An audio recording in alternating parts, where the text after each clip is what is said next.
नमस्कार दोस्तों, आप सभी का स्वागत है हमारे चैनल पे।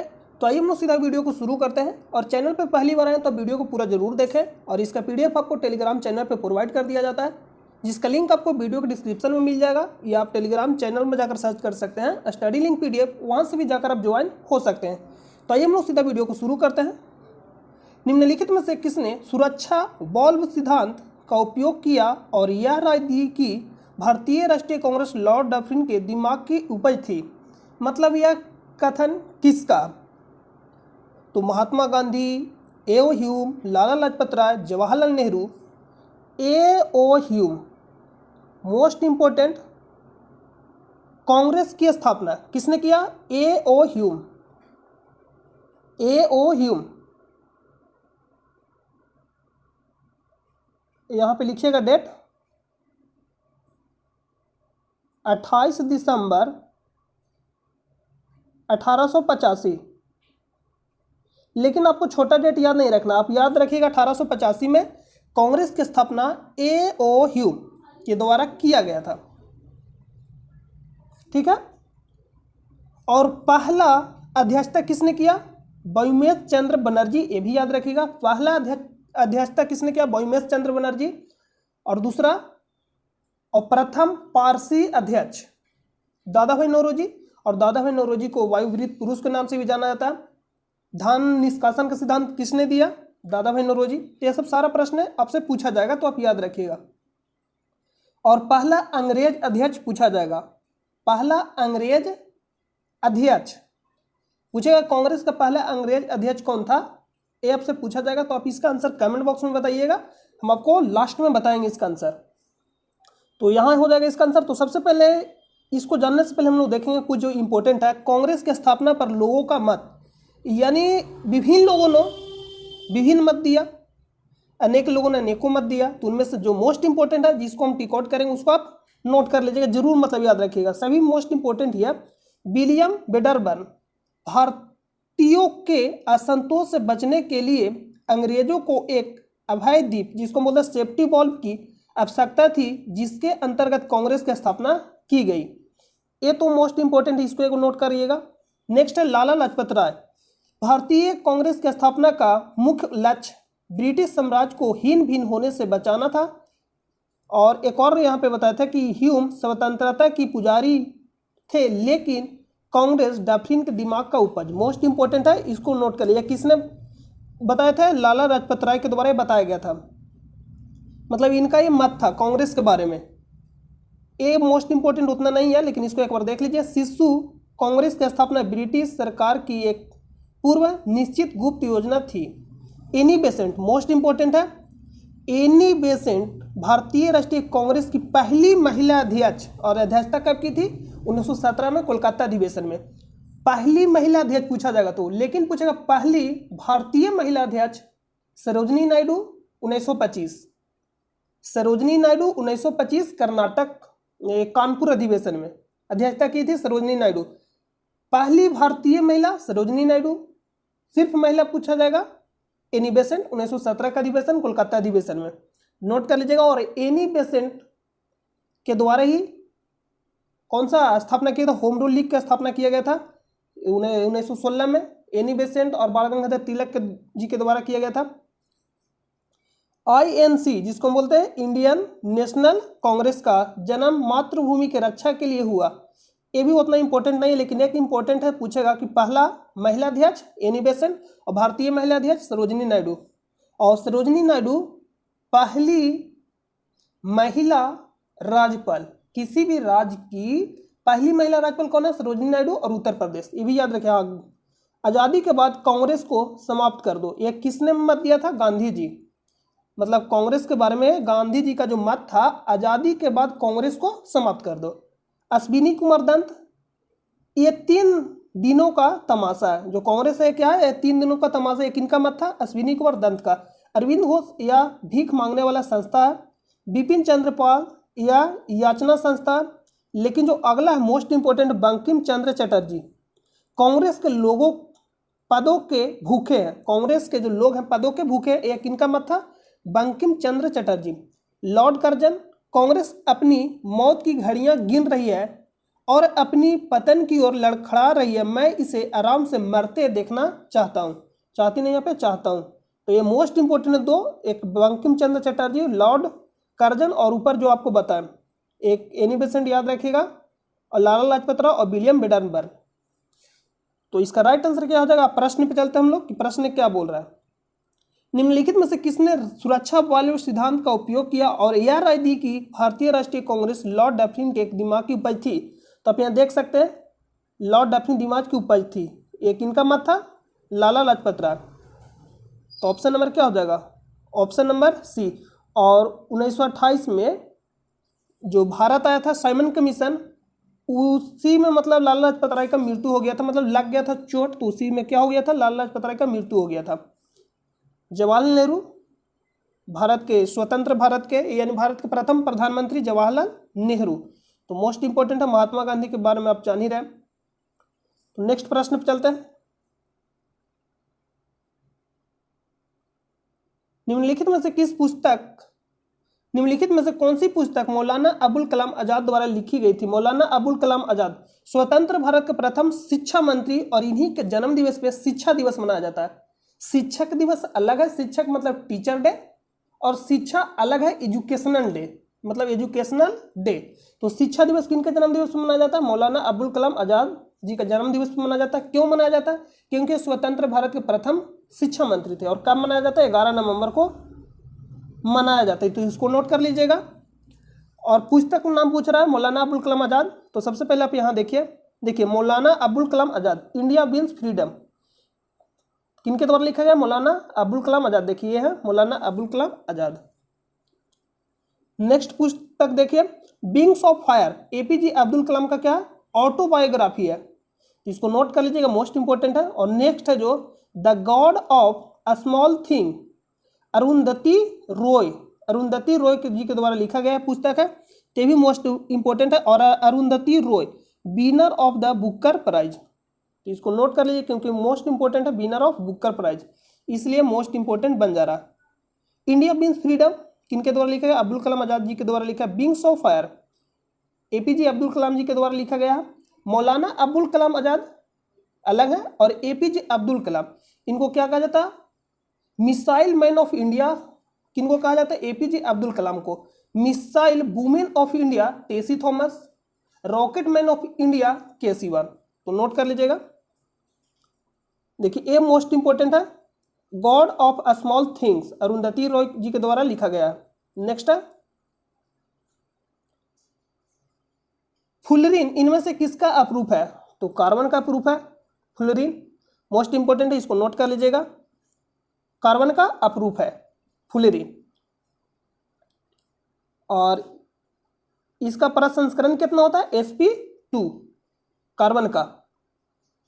देखिए यहाँ मोस्ट इंपोर्टेंट है जो आपको बता रहे हैं, जब किसी पदार्थ पर अत्यधिक तापमान और दबाव पड़ता है तो वह पदार्थ अपना रूप और गुण बदल देता है, जिससे अपरूप कहा जाता है। इस परिघटना को ही अपरूपता कहते हैं। कार्बन के 3 अपरूप मोस्ट इंपोर्टेंट, एक हीरा हो गया, एक ग्रेफाइट, एक फुलरिन, जिसको क्या बोलते हैं? C60। तो C60 तो पूछ लेता है कभी कभी, फुलरिन में कितना? 60 कार्बन परमाणु की संख्या पूछ लेगा। हीरा और ग्रेफाइट, देखिए हीरा अत्यंत कठोर पदार्थ है, मोस्ट इंपोर्टेंट है। हीरा चतुष्फलकीय, सीधा प्रश्न पूछा जाएगा। और इसका प्रसंस्करण कितना होता है? sp2, और इसका कितना होता है? sp3 ग्रेफाइट का।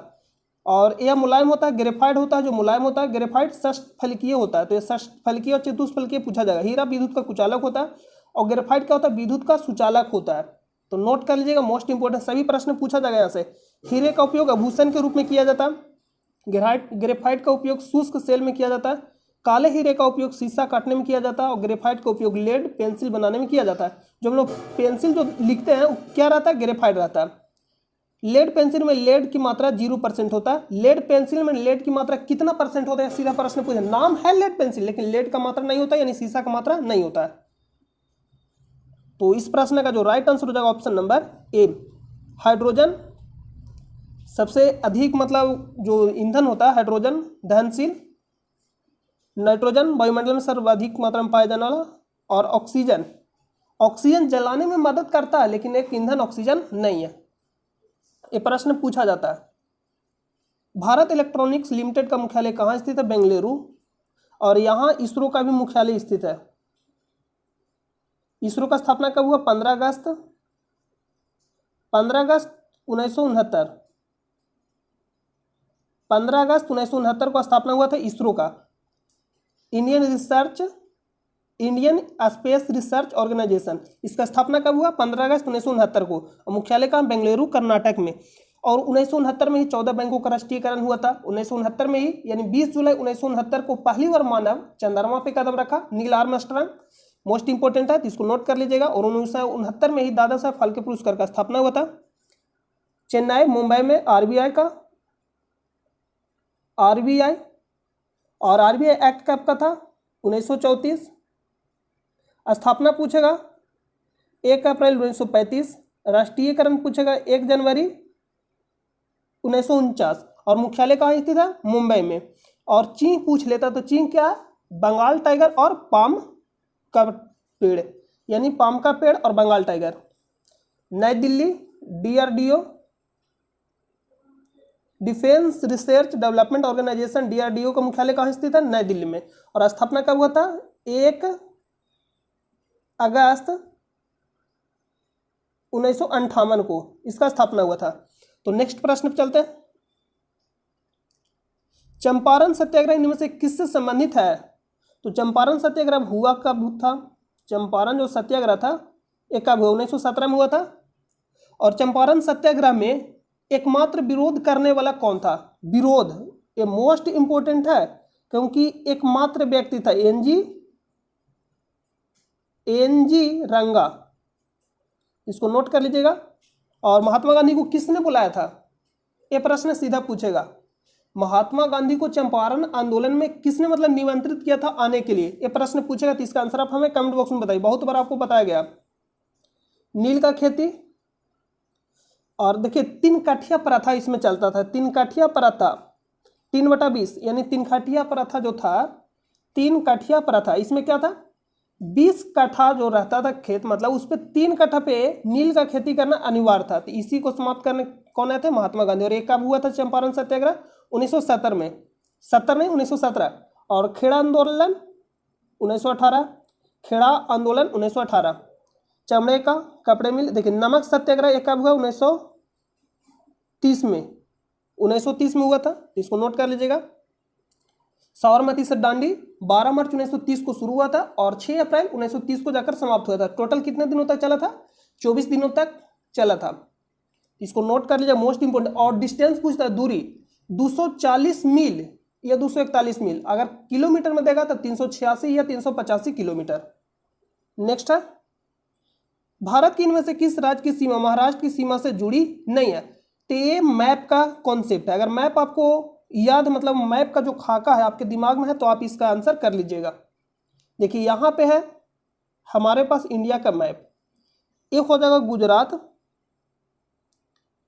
एक क्या हो जाएगा? गुजरात। यहाँ पे हो जाएगा एमपी, यहाँ पे देखिएगा छत्तीसगढ़, इधर हो जाएगा तेलंगाना। तेलंगाना जो था आंध्र प्रदेश से कब अलग हुआ? 2 जून 2014 को। 2 जून 2014। इधर हो जाएगा कर्नाटक। और यहाँ पे अगर आप ध्यान से देखिए तो यहाँ पे गोवा। तो आप देख सकते हैं गुजरात से हो जाएगा मध्य प्रदेश, छत्तीसगढ़, तेलंगाना, कर्नाटक और यहाँ पे गोवा। तो इसका आंसर क्या हो जाएगा? इन भारत के इनमें से किस राज्य की सीमा महाराष्ट्र की सीमा से नहीं जुड़ी हुई है? तेलंगाना, कर्नाटक, छत्तीसगढ़, तीनों से सीमा लगाता, लेकिन उड़ीसा से नहीं लगाता। आप यहाँ देख सकते हैं उड़ीसा जो है यहाँ पे, ये उड़ीसा है। उड़ीसा में कौन सा मंदिर स्थित है? सूर्य मंदिर। सूर्य मंदिर कोणार्क उड़ीसा में स्थित है। सूर्य मंदिर कोणार्क उड़ीसा में स्थित है। और इसको बनाया किसने? गंगवंश के राजा नरसिंहदेव फर्स्ट। गंगवंश के राजा नरसिंहदेव फर्स्ट के द्वारा बनाया गया था कोणार्क मंदिर। सूर्य मंदिर जो कहाँ स्थित है? कोणार्क। और किस राज्य में? उड़ीसा राज्य में। और इसको ब्लैक पगोड़ा के नाम से भी जानता है सूर्य मंदिर को। तो नेक्स्ट प्रश्न पे चलते हैं। निम्नलिखित में से कौन सा विकल्प सुमेलित नहीं है? पेंसिलिन का खोज किसने किया? अलेक्जेंडर फ्लेमिंग, ऐसा ही दे रहा। इलेक्ट्रॉनिक बल्ब का खोज किसने किया था? Bulb, Thomas Alva Edison. Most important है। चेचक का टीका, एडवर्ड जेनर, ये भी सही दे रहा। तो सीधा प्रश्न पूछेगा कि पेंसिलिन का खोज किसने किया? Alexander Fleming. और बल्ब का खोज किसने किया? Thomas Alva Edison. चेचक का खोज एडवर्ड जेनर। टेलीविजन टेलीविजन का खोज जॉन लॉगी वेड, जिसको हम बोलते हैं JL वेड के द्वारा, मतलब वेड के द्वारा ये नहीं खोजा गया था टेलीविजन का खोज, एक ग्राहम बेल के द्वारा खोजा गया था। ग्राहम बेल के द्वारा खोजा गया था। JL वेड जो जॉन लॉगी वेड, पूरा नाम आप नहीं याद रखिएगा, वेड नाम याद रखिएगा सीधा। ग्राहम बेल खोज किसने, जो टेलीफोन था उसका खोज किसने किया, ग्राहम बेल। और टेलीविजन का खोज किसने किया, JL वेड। हम JL वेड ही याद रखें। टेलीविजन का खोज किसने किया, तो JL वेड के द्वारा किया गया था।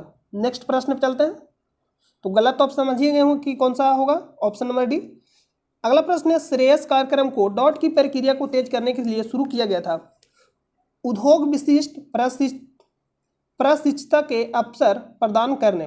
देखिए इसका मतलब उद्योग विशिष्ट प्रशिक्षता के अवसर प्रदान करने, मतलब उद्योग के लिए स्पेशल मतलब प्रशिक्षण दिया जाएगा, कि मतलब जो क्या उद्योग स्टार्ट करे, मतलब स्टार्टअप करे, उसके लिए क्या दिया जाएगा, प्रशिक्षण। इसका राइट आंसर क्या हो जाएगा, ऑप्शन नंबर ए। काकरा पर परमाणु विद्युत केंद्र कहाँ स्थित है। सबसे पहले आप मैप को देखिए, बहुत बार बताया गया है। देखिए यहाँ नरौरा पूछेगा, उत्तर प्रदेश में स्थित है, यहाँ उत्तर प्रदेश। राजस्थान में कौन सा स्थित है, रावत भाटा। काकरापार गुजरात में स्थित है। तारापुर महाराष्ट्र में स्थित है। कैगा कर्नाटक में स्थित है।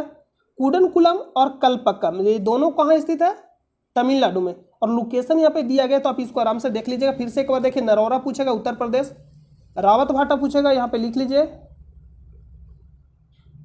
रावत भाटा पूछेगा राजस्थान, काकरापार पूछेगा गुजरात, तारापुर पूछेगा महाराष्ट्र, कैगा पूछेगा कर्नाटक, कूडनकुलम और कलपक्कम दोनों कहाँ स्थित है, तमिलनाडु में। तो यहाँ पूछा क्या गया, काकरापार परमाणु विद्युत केंद्र कहाँ स्थित है, गुजरात में स्थित है, तमिलनाडु में, कूडनकुलम और कलपक्कम कर्नाटक, कैगा और केरल में तो है ही नहीं।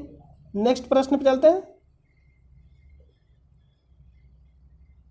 निम्नलिखित में से कौन सी एंटी टैंक गाइडेड मिसाइल है, नाग। तो इसको नोट कर लीजिएगा। आकाश यानी सतह से हवा में मार करता है, यानी आकाश जो है, पृथ्वी सतह से सतह, त्रिशूल ये भी क्या करता है, सतह से हवा में मार करता है। तो आप यहाँ से याद रख सकते हैं पटना जो बिहार का राजधानी है। तो पी से क्या हो जाएगा, पृथ्वी, ए से अग्नि, टी से त्रिशूल, एन से नाग और ए से आकाश। तो नेक्स्ट प्रश्न पे चलते हैं। अमीबा जैसे जीवों के मामले में होने वाला अलैंगिक प्रजनन, जिसमें एक जीव के विभाजित होने पर दो जीव उत्पन्न होते हैं, क्या कहलाता है। अलैंगिक प्रजनन कहने का मतलब है सिर्फ एक ही जीव भाग लेता है। और लैंगिक प्रजनन किस में होता है, मानव में, मतलब दो जीव भाग लेता है, एक मेल और एक फीमेल। लेकिन अलैंगिक प्रजनन कहने का मतलब एक ही जीव भाग लेगा और क्या होगा, प्रजनन होगा। तो अमीबा में क्या होता है, अमीबा में द्विविखंडन होता है, जिसको हम क्या बोलते हैं, अमीबा में द्विधारी, द्विविखंडन को भी हम लोग क्या बोलते हैं, द्विआधारी विखंडन भी कहते हैं, जिसको हम इंग्लिश में क्या बोलते हैं, बाइनरी विखंडन। द्विआधारी को हम लोग क्या बोलते हैं, बाइनरी नंबर। आप सुने होंगे बाइनरी नंबर जो कंप्यूटर में यूज होता है, 0 और 1, उसी को क्या बोलते हैं, बाइनरी नंबर या द्विआधारी। इसका राइट आंसर क्या होता है, ऑप्शन नंबर डी। एक पूछ सकता है, हाइड्रा मुकुलन के द्वारा होता है। जो हाइड्रा में होता है क्या होता है, प्रजनन किसके द्वारा होता है, मुकुलन के द्वारा। हाइड्रा में सीधा प्रश्न पूछेगा।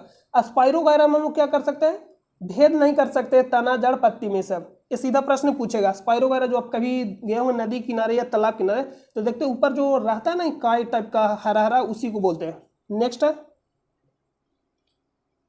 व्हाइट शब्द किसके द्वारा गढ़ा गया। तो हम आपको बताए थे, एक होता है बीट और एक होता है व्हाइट। तो यहां कंफ्यूजन आप ये कर सकते हैं, बीट और व्हाइट में क्या करिएगा कंफ्यूजन, मतलब कंफ्यूजन क्या हो सकता है, ये पता नहीं चलता कि 8 बीट बराबर 1 बाइट होता है या 8 वाइट बराबर 1 बीट होता है। तो देखिए आप, जो बड़ा है तो बड़ा है बाइट और छोटा है बीट, तो हमको बराबर करना है। मान लीजिए कि हम आपको एग्जांपल देते हैं कि 2 है और एक 4 है, तो हमको बराबर करना है, तो गुना आप किस में करिएगा, छोटा वाला में।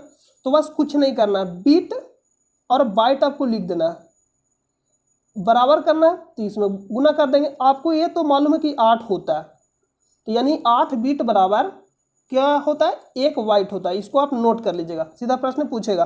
और इसका खोज किसने किया था, वर्नर वुकोज। सीधा प्रश्न पूछेगा 8 बीट बराबर कितना होता है, 1 बाइट, यानी 1 बाइट बराबर 8 बीट होता है। और KB बराबर सीधा प्रश्न पूछेगा 1024। बाकी अब क्या करना है, 1024 पे गेम होता है, कुछ भी पूछेगा 1024, लेकिन आपको यह ध्यान देना कि किस में होगा आंसर। तो 1 KB बराबर क्या होता है, 1024 वाट। यहां ध्यान देना 1 KB बराबर 1024 बाइट। आप कभी अगर मोबाइल चलाए होंगे स्मार्टफोन, तो उसमें अगर आप डेटा भराते होंगे तो देता है 1 KB GB MB। तो 1 MB बराबर पूछेगा 1024 KB, 1 GB बराबर पूछेगा तो 1024 MB। हम लोग कहते हैं ना कि 1 GB, तो उसमें कितना MB होता है, 1024 MB, और 1 MB में 1024 KB, और 1 KB में 1024 बाइट। सीधा प्रश्न पूछेगा, फुल फॉर्म में पूछ लेता है कि MB का फुल फॉर्म क्या होता है, GB का फुल फॉर्म क्या होता है, KB का फुल फॉर्म क्या होता है, किलो बाइट, MB मतलब मेगाबाइट, और GB मतलब गीगाबाइट। नेक्स्ट प्रश्न चलता है, और TB भी होता है, यानी 1 TB बराबर भी लिखिए, 1 TB बराबर 1024 GB, यानी टेराबाइट बराबर। तो नेक्स्ट प्रश्न पे चलते हैं। नेक्स्ट प्रश्न है -273.15 डिग्री सी तापमान इनमें से किसके बराबर है। मान लीजिए हमको K से C में जाना और C से K में, तो पहले C आता है या K, इतना तो आपको मालूम होगा। तो पहले बताइए सर C होता है, तो पहले C आता है, यानी हमको जाना C का जो पोजीशन है 3 है और K का जो पोजीशन 11 है। तो 3 से 11 जाना यानी छोटा से बड़ा जाना, तो हम लोग क्या करेंगे, प्लस करेंगे। छोटा से बड़ा जाना तो हम लोग क्या करेंगे, प्लस करेंगे। नहीं समझ रहे हैं। अगर हमको मान लीजिए कि C से हमको K में जाना है, तो C से K में जाना है तो हम लोग क्या करेंगे, प्लस करेंगे।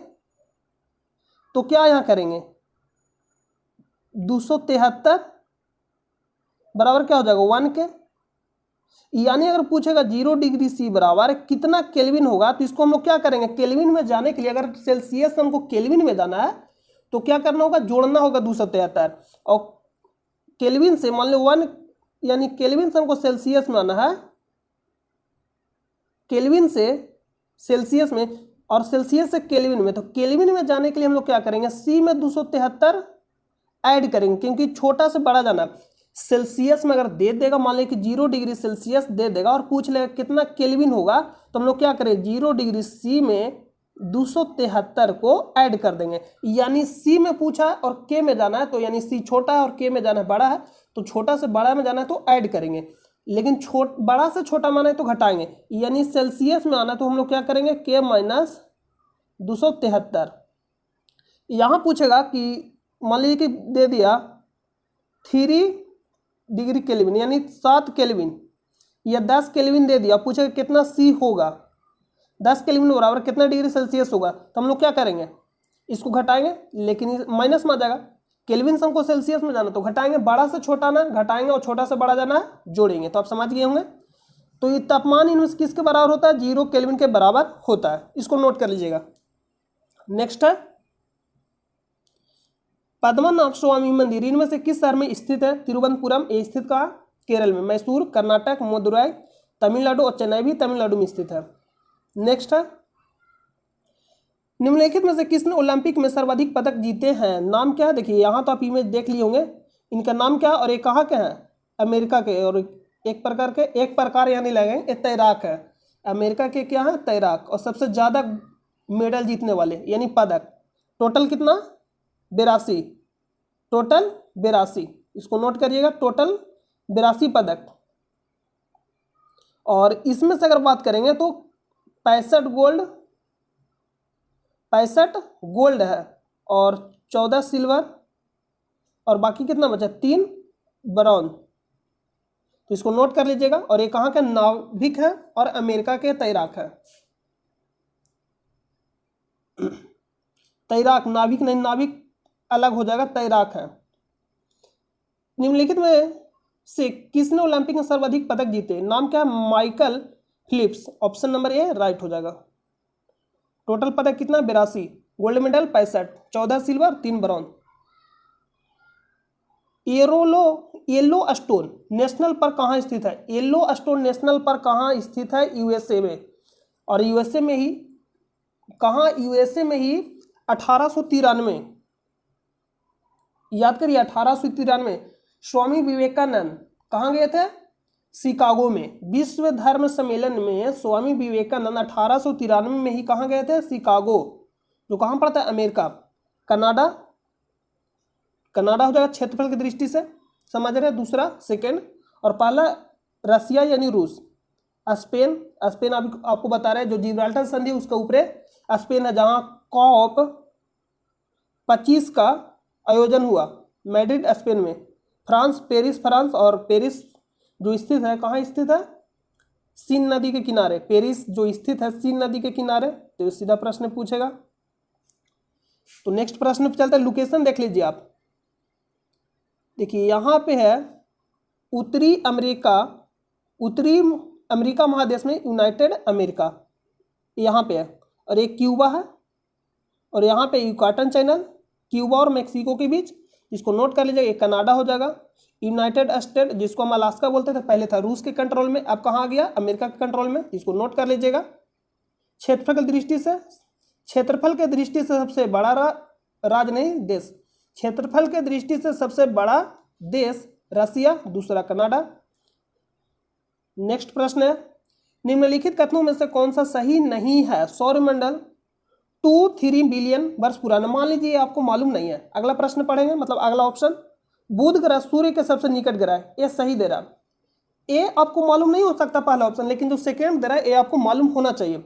सौरमंडल में बृहस्पति ग्रह का सर्वाधिक उपग्रह है, ये ऑप्शन के अनुसार सही हो सकता है, लेकिन ये गलत हो जाएगा, क्योंकि 2019 में हाल ही में जब खोज हुआ था तो सबसे ज्यादा किसका हो गया? शनि ग्रह का। जो सबसे ज्यादा उपग्रह हो गया किसका हो गया? शनि ग्रह का, 82, और बृहस्पति का कितना? 79। इसको आप नोट कर लीजिएगा। अभी शुक्र ग्रह का कोई भी प्राकृतिक उपग्रह नहीं है, ये सही दे रहा। और यहाँ पे जो डेटा दे रहा है कितना होगा? 4.5 बिलियन वर्ष। इसका राइट आंसर क्या होगा? ऑप्शन नंबर ए। ऐसा ऑप्शन नंबर सी भी गलत है अभी के हिसाब से, लेकिन पहले का तो ये सही हो जाएगा। नेक्स्ट है, सबसे ज्यादा उपग्रह किसका? शनि, याद रखिएगा 82, और बृहस्पति का 79, 79। निम्न में से कौन सा लेड का एस्क है? लेड का एस्क कौन सा? पीवी यानी गैलेना। बॉक्साइट एल्युमिनियम का एक्स है, सीधा प्रश्न पूछेगा, एल्युमिनियम का एक्स बॉक्साइड। नेक्स्ट है, निम्न में से कौन सा विकल्प सुमेलित नहीं है? करो या मरो का नारा किसने दिए थे? महात्मा गांधी। महात्मा गांधी जी के द्वारा दिया गया था, महात्मा गांधी जी के द्वारा दिया गया था। लाला लाजपत राय, मृत्यु कब हुआ था? जब सामयिक कमीशन भारत आया था 1928 में, तब इनका मृत्यु हो गया था, और पंजाब केसरी के नाम से जाने जाते हैं।